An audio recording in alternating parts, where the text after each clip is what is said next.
आप देख रहे हैं दिन की सबसे तेज और ताज़ा खबरें, जहां हम आपको सीधा ले चलते हैं उन घटनाओं के बीच जो आज दुनिया भर में हलचल मचा रही है। देश से लेकर इंटरनेशनल मंच तक हर वो खबर जो आपके लिए जाननी जरूरी है। तो बने रहिए हमारे साथ, क्योंकि आज के दिन की बड़ी सुर्खियां आपको चौंका देंगी। सो शुरू करते हैं आज की सबसे जबरदस्त और बड़ी खबरें। प्रधानमंत्री मोदी जी एक बड़ा कदम उठाने वाले हैं दोस्तों। वो स्वामित्व योजना के तहत 58 लाख से ज्यादा लोगों को उनके प्रॉपर्टी के कार्ड देने जा रहे हैं। इससे गांव के लोगों को उनकी जमीन और घर के पूरे कागजात मिलेंगे। मतलब अब किसी को ये टेंशन नहीं रहेगी कि उनकी जमीन पर कोई और दावा कर लेगा। सुनने में आया है कि मोदी जी खुद इन लोगों से बात भी करेंगे और उनकी राय लेंगे। ये सच में दोस्तों काफी बड़ी और काम की योजना है। साथ ही अक्टूबर में EPFO यानी कर्मचारी भविष्य निधि संगठन के मेंबर्स की संख्या काफी बढ़ गई है। करीब 13,41,000 नए लोग जुड़े हैं। सरकार का कहना है कि ये इसीलिए हो पाया है क्योंकि लोगों को अब नौकरी के साथ मिलने वाले फायदे और EPFO के बारे में ज्यादा जानकारी हो रही है। साथ ही रोजगार के मौके भी बढ़ रहे हैं। और हाँ, इस बार अक्टूबर में ही करीब 7.5 लाख लोग पहली बार EPFO से जुड़े हैं। ये तो सही बात है, लोगों को अब अपने भविष्य के लिए सेफ्टी का ख्याल आ रहा है। इसी के साथ दोस्तों, अब जब भी आप अयोध्या घूमने जाएंगे तो हर तरफ ऐसा लगेगा कि जैसे हर कण कण में राम राम की गूंज हो रही हो। वजह यह है कि पूरी राम नगरी को भगवान श्री राम के जीवन से जुड़े अलग अलग प्रसंगों के चित्रों से सजाया जा रहा है। खासकर जो लोग लखनऊ गोरखपुर हाईवे से अयोध्या पहुंचेंगे, उन्हें धर्म पथ पर कदम कदम पर खूबसूरत म्यूरल्स यानी कि भित्ति चित्र नजर आएंगे। इनसे पूरी जगह की रौनक और भी ज्यादा बढ़ गई है। वहीं दोस्तों, घाटी में तो इस बार सर्दी ने कहर ही ढा दिया है। चिले कला का दौर जो पिछले शनिवार से शुरू हुआ, उसमें ठंड इतनी बढ़ गई है कि खून तक जमने की बात हो रही है। हालत ये है कि बुधवार को भी पूरी घाटी में लोग इस कड़ाके की ठंड से परेशान रहे। राहत की तो जैसे कोई उम्मीद ही नहीं दिख रही थी। साथ ही दोस्तों, जापान की एक बड़ी एयरलाइंस ने बताया कि उन पर साइबर अटैक हुआ था। इसका असर उनकी घरेलू और इंटरनेशनल फ्लाइट्स पर भी पड़ सकता था। हालांकि बाद में उन्होंने बताया कि दिक्कत का पता चल गया है और उन्होंने इसे सुलझा लिया है। लोकल मीडिया के हिसाब से इस वजह से जापान एयरलाइंस, जो कि देश की दूसरी सबसे बड़ी एयरलाइंस है, उसकी कुछ घरेलू फ्लाइट्स में देरी हुई थी। खबरों का सिलसिला यूं ही इस वीडियो में चलता रहेगा। लेकिन आप किस राज्य से हमारी इस वीडियो को देख रहे हैं, कमेंट सेक्शन में अपने राज्य का नाम जरूर लिख दें। इसी के साथ मेलबर्न के MCG में चल रहे भारत ऑस्ट्रेलिया के चौथे टेस्ट में एक मजेदार पल देखने को मिला। कंगारू टीम के सैम कॉन्स्टेंस को डेब्यू करने का मौका मिला और क्या कमाल कर दिया बंदे ने। डेब्यू मैच में ही 52 गेंदों में दमदार 50 ठोक दी। सच में पहली ही बार में ऐसा प्रदर्शन देखना कमाल की बात है। वहीं आर्टिफिशियल इंटेलिजेंस का कमाल देखो। फेस रिकॉग्नाइजेशन सिस्टम की मदद से उत्तरी दिल्ली पुलिस ने सितंबर से नवंबर के बीच चोरी और झपटमारी के करीब 70 आरोपियों को पकड़ लिया। सच में ये टेक्नोलॉजी अब क्राइम कंट्रोल में बहुत कारगर साबित हो रही है। ऐसा लगता है जैसे अब बदमाशों का बच पाना मुश्किल हो गया है। वहीं मिनिमम सपोर्ट प्राइस जैसी कई मांगों को लेकर किसान अब भी डटे हुए हैं। खनौरी बॉर्डर पर तो किसान नेता जगजीत सिंह डल्लेवाल 30 दिन से आमरण अनशन कर रहे हैं। इसी सिलसिले में बुधवार को आम आदमी पार्टी के प्रदेशाध्यक्ष और कैबिनेट मंत्री अमन अरोड़ा बाकी 8 मंत्रियों के साथ उनसे मिलने पहुंचे। किसानों का हौसला सच में काबिले तारीफ है। वहीं दिल्ली सरकार के विज्ञापन मामले में गड़बड़ी हो गई है। हुआ यूं कि सरकार की योजनाओं के बारे में उल्टी सीधी बातें वाले 2 विज्ञापन अखबारों में छप गए। अब मुख्यमंत्री आतिशी ने इसे बड़ा प्रोटोकॉल तोड़ने वाला मामला माना है और इसमें शामिल सभी अधिकारियों पर कड़ी कार्रवाई के आदेश भी दिए हैं। सच में ये तो बहुत बड़ी लापरवाही है दोस्तों। वहीं चंबा के पांगी इलाके में जो एक्सपायरी रिफाइंड तेल बांटा गया था, उसे अब वापस लिया जाएगा। खाद्य आपूर्ति विभाग ने तय किया है कि इस बारे में होलसेल सेंटर और डिपो वालों को आधिकारिक आदेश जारी किया जाएगा। ये तो अच्छा है कि गलती सुधारने के लिए तुरंत कदम उठा रहे हैं। वहीं रघुवर दास, जो हाल ही में ओडिशा के राज्यपाल पद से इस्तीफा दे चुके हैं, वे पहले ही झारखंड विधानसभा चुनाव के पहले भाजपा में वापस लौटना चाहते थे। उन्होंने दिल्ली जाकर पार्टी के सीनियर नेताओं से अपनी इच्छा भी बताई थी, लेकिन कुछ वजह से उस वक्त उनकी वापसी को मंजूरी नहीं मिली। इस कारण उनका भाजपा में वापसी का मामला उस समय टल गया। साथ ही सरकार अब क्वालिटी स्पेंडिंग को बढ़ाने, सोशल सिक्योरिटी सिस्टम को मजबूत करने और फाइनेंशियल ईयर 2025 और 26 तक राजकोषीय घाटे को GDP के 4.5% पर लाने की दिशा में काम करना जारी रखेगा। वित्त मंत्री निर्मला सीतारमण 1 फरवरी को संसद में अगले वित्त वर्ष का बजट पेश करने वाली हैं। सरकार ने पहले ही 2021 और 22 के बजट में राजकोषीय समेकन का लक्ष्य रखा था और अब वो 2025 और 26 तक राजकोषीय घाटे को GDP के 4.5% से कम रखने के लिए पूरी तरह से प्रतिबद्ध है। वहीं कनाडा जाने और वहां नौकरी करने का सपना देखने वाले भारतीय पेशेवरों के लिए एक बड़ी खबर है। कनाडा की सरकार ने अपने एक्सप्रेस इमिग्रेशन सिस्टम में बड़ा बदलाव किया है। अब उम्मीदवारों की योग्यता को मापने के लिए इस्तेमाल होने वाले कॉम्प्रिहेंसिव रैंकिंग सिस्टम के नियमों को बदल दिया गया है। नए नियमों के तहत अब नौकरी का ऑफर मिलने पर उम्मीदवारों को कोई अतिरिक्त अंक नहीं दिए जाएंगे। ये नया नियम 2025 से लागू होगा।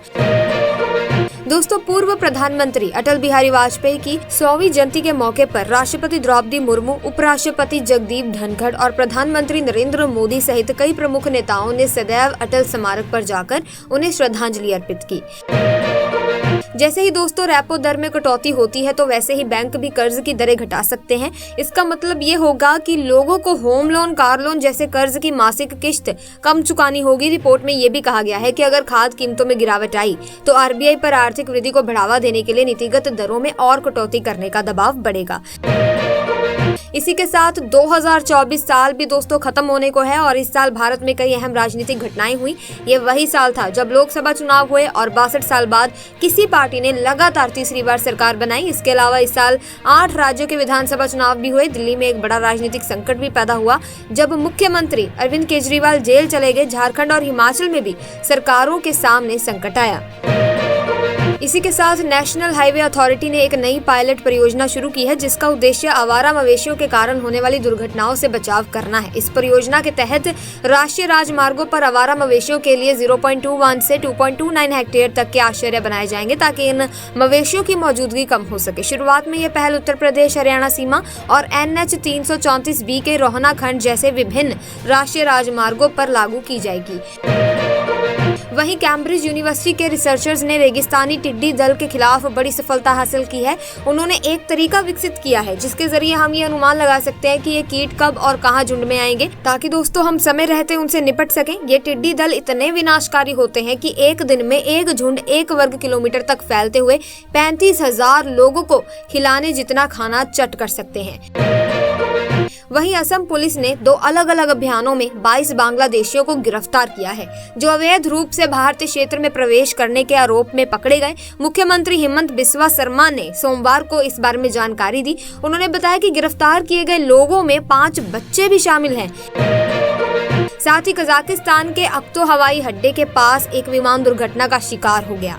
विमान में दोस्तों 100 से ज्यादा लोग सवार थे। शुरुआती जानकारी के अनुसार अक्तो शहर में विमान लैंडिंग के दौरान क्रैश हो गया और आग की लपटों में तब्दील हो गया। खबरों का सिलसिला यूं ही इस वीडियो में चलता रहेगा, लेकिन आप किस राज्य से हमारे इस वीडियो को देख रहे हैं कमेंट सेक्शन में अपने राज्य का नाम जरूर लिख दें। साथ ही तमिलनाडु के मुख्यमंत्री M.K. स्टालिन ने विदेश मंत्री S. जयशंकर को एक पत्र लिखा है। इसमें उन्होंने श्रीलंकाई नौसेना द्वारा गिरफ्तार किए गए तमिलनाडु के 17 मछुआरों की तुरंत रिहाई की मांग की है। ये गिरफ्तारी मंगलवार को हुई जब मछुआरे तलाई मन्नार और धनुषकोडी के बीच मछली पकड़ने का काम कर रहे थे। गिरफ्तारी के साथ उनकी 2 नावें भी जब्त कर ली गई हैं। इसी के साथ आपको बता दें कि राम नगरी अयोध्या और कुंभ नगरी प्रयागराज का रिश्ता तो त्रेता युग से ही बहुत खास और गहरा है।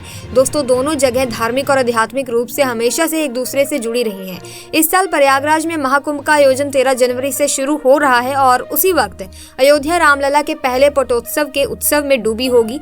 11 से 13 जनवरी तक रामनगरी में रामलला के पटोत्सव का जश्न मनाया जाएगा जिसमें लाखों श्रद्धालु शामिल होकर इस अद्भुत पल के साक्षी बनेंगे। साथ ही दोस्तों, प्रदेश सरकार ने ड्रग इंस्पेक्टर की नौकरी पाने वाले लेकिन अभी तक ज्वाइन न करने वाले कैंडिडेट्स को आखिरी मौका दिया गया है। साफ साफ कह दिया गया है कि अगर 18 जनवरी तक उन्होंने अपनी पोस्ट पर काम शुरू नहीं किया तो उनकी नौकरी पक्की तौर पर खत्म मान ली जाएगी। उसके बाद उन्हें ज्वाइनिंग का कोई चांस नहीं मिलेगा। तो भाई, जिन लोगों का ये मामला है वो जल्द से जल्द अपना प्रभार संभाले, वरना बाद में पछताना पड़ेगा, नौकरी हाथ से जा सकती है।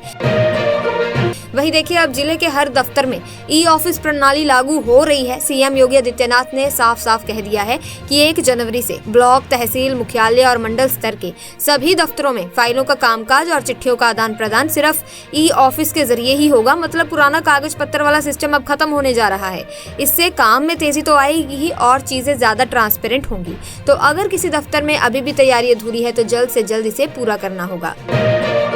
साथ ही आपको बता दें कि हिमाचल की निचली पहाड़ियों में तो जबरदस्त ठंड पड़ रही है। मौसम विभाग ने बिलासपुर, ऊना, हमीरपुर और मंडी के लिए 4 दिन का ऑरेंज अलर्ट जारी किया है। मतलब ठंड इतनी बढ़ गई है दोस्तों कि लोगों को सच में सावधान रहना ही पड़ेगा। ऊपर से पंजाब और हरियाणा जैसे राज्यों में भी हल्की बारिश हो रही है, जिससे तापमान और गिर गया है। दोस्तों, अगर जनवरी में फूड प्राइसेस में कमी आती है तो आरबीआई की मॉनेटरी पॉलिसी कमेटी फरवरी में रेपो रेट को कम करने का विचार कर सकती है। आईसीआईसीआई बैंक की रिपोर्ट के मुताबिक खाद्य मुद्रास्फीति में गिरावट से रेपो रेट में कटौती का पक्ष मजबूत होगा। इसके अलावा वित्त मंत्री निर्मला सीतारमण और कुछ केंद्रीय मंत्री पहले ही कह चुके हैं कि आर्थिक विकास को तेज करने के लिए कई ब्याज दरों में कटौती की जरूरत रहेगी। सरकार ने दोस्तों ग्रामीण भारत में संपत्तियों को वैध बनाने और उन्हें आर्थिक विकास के लिए उपयोगी बनाने के लिए स्वामित्व योजना शुरू की है। इस योजना के तहत 2.19 करोड़ संपत्ति कार्ड बांटने का लक्ष्य रखा गया है, जो मार्च 2026 तक पूरा किया जाएगा। पंचायती राज मंत्रालय के सचिव विवेक भारद्वाज के मुताबिक इस योजना का उद्देश्य ग्रामीण क्षेत्रों में लोगों को उनकी संपत्ति के अधिकार देना है, ताकि वे इन संपत्तियों को बैंक से कर्ज लेने के लिए इस्तेमाल कर सकें। साथ ही नवंबर महीने में रुपए की रियल इफेक्टिव एक्सचेंज रेट 0.9% बढ़कर 108.14 हो गई है, जो अक्टूबर में 107.20 थी। भारतीय रिजर्व बैंक के कर्मचारियों की एक रिपोर्ट के मुताबिक ये नॉमिनल बढ़त इतनी ज्यादा थी कि इससे प्रतिकूल मूल्य अंतर का असर खत्म हो गया। रिपोर्ट का नाम था रियल इफेक्टिव एक्सचेंज रेट और भारत के ट्रेड बैलेंस पर इसका असर। साथ ही राष्ट्रीय आयुष्मान मिशन ने पारंपरिक इलाज के तरीकों का इस्तेमाल करके लोगों को सुगम और सस्ती स्वास्थ्य सेवाएं प्रदान की हैं, जिससे उन्हें सशक्त किया गया है। केंद्रीय आयुष राज्य मंत्री प्रताप राव जाधव ने दिल्ली में सभी के लिए आयुष राष्ट्रीय आयुष मिशन के जरिए समग्र स्वास्थ्य सेवा नामक फिल्म श्रृंखला का उद्घाटन करते हुए ये बात कही। साथ ही इसरो अब एक और बड़ी उपलब्धि हासिल करने के लिए तैयार है। वो अंतरिक्ष में 2 सैटेलाइट्स को जोड़ने वाला एक मिशन करने जा रहा है। ये काम इतना चुनौतीपूर्ण है, यानी कि इतना चैलेंजिंग है कि इसके लिए पहले सैटेलाइट्स को रोकना होगा, जो बंदूक की गोली से भी 10 गुना तेजी से घूम रही होती है। फिर उन्हें स्पेसक्राफ्ट पर डॉक किया जाएगा। इसके बाद दोनों सैटेलाइट्स को जोड़कर फिर से पृथ्वी की कक्षा में छोड़ दिया जाएगा। इस मिशन को इसरो ने स्पेसडेक्स नाम दिया है और इसे 30 दिसंबर को लॉन्च किया जाएगा। साथ ही यूजीसी ने छात्रों को बताया कि अब जब भी आप किसी पब्लिक जगह पर हों, जैसे कैफे या मॉल, तो वहां के वाईफाई का इस्तेमाल करके ईमेल या नेट बैंकिंग अकाउंट ना खोलें। साथ ही ये भी कहा गया है कि सार्वजनिक चार्जिंग पॉइंट से फोन चार्ज करते वक्त भी सतर्क रहें, क्योंकि इससे आपका अकाउंट हैक हो सकता है। साथ ही कर्नाटक के बेलगावी में कांग्रेस की 2 दिवसीय बैठक शुरू हो रही है। इस बैठक में पार्टी मुख्य रूप से अम्बेडकर मुद्दे पर भाजपा को घेरने की योजना बनाएगी। कांग्रेस ने इस बैठक का नाम नव सत्याग्रह बैठक रखा है। साथ ही दोस्तों, आज से 38वें राष्ट्रीय खेलों की मशाल रैली शुरू हो रही है। ये रैली हल्द्वानी से शुरू होकर 35 दिनों में 3823 किलोमीटर का सफर तय करेगी और राज्य के सभी 13 जिलों के 99 स्थानों पर जाएगी। इसका मुख्य उद्देश्य राष्ट्रीय खेलों के प्रति जागरूकता फैलाना है। अल्मोड़ा और पौड़ी जिले से सबसे ज्यादा यानी 14 मशाल केंद्र होंगे। रैली खत्म होते ही 28 जनवरी को राष्ट्रीय खेलों का उद्घाटन भी होगा। साथ ही मौसम विभाग ने अनुमान लगाया है कि हिमाचल प्रदेश, पंजाब, जम्मू कश्मीर और लद्दाख के कुछ हिस्सों में कल तक शीतलहर जारी रह सकती है। साथ ही हिमाचल प्रदेश, पंजाब, हरियाणा, चंडीगढ़, दिल्ली, उत्तर प्रदेश, बिहार, ओडिशा, असम, मेघालय और राजस्थान में अगले 3 से 4 दिनों तक रात और सुबह के समय घना कोहरा रहने की संभावना है। वहीं उपराष्ट्रपति जगदीप धनखड़ ने किसानों के मुद्दे को जल्दी सुलझाने की बात कही है। उन्होंने कहा कि हमारा कर्तव्य है कि हम किसानों और सैनिकों को खुश रखें, उनका सम्मान करें, उनकी समस्याओं का समाधान करें। तेलंगाना के मेडक में आईसीआर कृषि विज्ञान केंद्र के प्राकृतिक और जैविक किसान सम्मेलन 2024 को संबोधित करते हुए उन्होंने कहा कि किसान देश की आत्मा है, इसलिए उनकी समस्याओं का समाधान तुरंत किया जाना चाहिए था। साथ ही उन्होंने ये भी कहा कि कृषि और कृषि विकास पर पर्याप्त ध्यान नहीं दिया गया है। वहीं मिनिस्ट्री ऑफ हेल्थ ने बताया कि 2023 में मलेरिया के सिर्फ 20 लाख मामले सामने आए, जबकि स्वतंत्रता के समय ये संख्या करीब 7.5 करोड़ थी। इसका मतलब है कि मलेरिया के मामले में 97% की कमी आई है, जो भारत के मलेरिया के खिलाफ किए गए बड़े प्रयासों को दर्शाता है। खास बात यह है कि 2023 में देश के 122 जिलों में मलेरिया के एक भी मामले नहीं आए। साथ ही प्रधानमंत्री नरेंद्र मोदी ने इजरायल के प्रधानमंत्री बेंजामिन नेतन्याहू और पूरी दुनिया के हनुक्का उत्सव की शुभकामनाएं दी हैं। उन्होंने सोशल मीडिया पर एक पोस्ट में कहा है कि हनुक्का का ये पर्व हर किसी के जीवन को आशा, शांति और शक्ति से रोशन करेगा। साथ ही केंद्रीय गृह मंत्रालय अब साइबर ठगी के खिलाफ एक बड़ा अभियान चला रहा है, जिसमें सभी एजुकेशनल इंस्टीट्यूशंस को शामिल किया जा रहा है। इसका मुख्य एम ये है कि विद्यार्थियों को साइबर ठगी से बचाने के लिए एक्सपर्ट्स द्वारा तैयार की गई साइबर हाइजीन बुकलेट के जरिए उन्हें जागरूक किया जाए। राष्ट्रपति द्रौपदी मुर्मू ने दोस्तों हाल ही में उन 15 युवाओं से मुलाकात की जो जमीनी स्तर पर बदलाव लाने के लिए काम कर रहे हैं। इन युवाओं के अलग अलग अभिनव प्रोजेक्ट्स ओडिशा, सिक्किम, आंध्र प्रदेश, कर्नाटक जैसे राज्यों में चल रहे हैं। वहीं दिल्ली में सुबह से ही घना कोहरा छाया हुआ है, जिसमें ट्रांसपोर्ट सेवाओं पर असर पड़ा है। दिल्ली आने जाने वाली 18 ट्रेनें देरी से चल रही हैं और एयरपोर्ट पर भी कम दृश्यता है। दिल्ली एयरपोर्ट ने एक एडवाइजरी जारी की है, जिसमें यात्रियों को सलाह दी गई है कि वे अपनी फ्लाइट का स्टेटस एयरलाइन से चेक कर लें।